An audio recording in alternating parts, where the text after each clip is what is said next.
الفرحة الكبرى اليوم للفريق الوطني بعد بلوغه للدور الثمانية أو الربع النهائي من المنافسة. الحمد لله الحمد لله، ربي معانا ربي معانا. الله يسخري. الحمد لله الفرحة الكبيرة اليوم. كلمة للجمهور المغربي.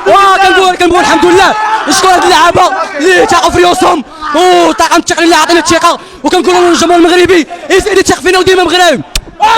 الحمد لله. اللي جاي تخلق صافي. ديما مغرب والله ديما مغرب. هنيئا ما كانش ماتش سهل اليوم كان صعيب. الحمد لله كنا مزيان، البلوك كان مزيان والحمد لله. ديروا النية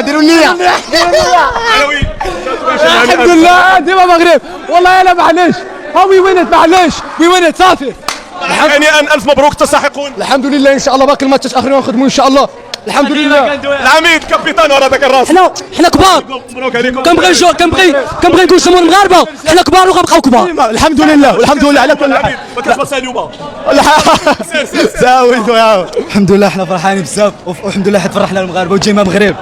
ديما يكون على خير ان شاء الله من هنا لقدام، وان شاء الله ربي ييسر لنا. الحمد لله عليكم شيخون. congratulations, you deserve to win, to be for the first time on the history in the quarter final.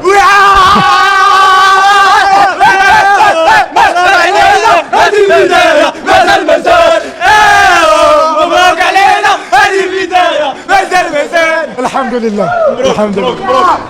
حنا راه كبار وغنبقاو ديما كبار، وكنبغي نشكر هاد الرجاله اللي معانا والطاقم التقني والصاف ميديكال، كلشي ديما مغرب. وكنبغي نقول جمهور المغاربه يثقوا فينا ودخلنا التاريخ الحمد لله، وديما مغرب وحنا غنبقاو كبار ديما. هذه الفرحة الكبرى للاعبي الفريق الوطني، فرحة لا تقدر بثمن.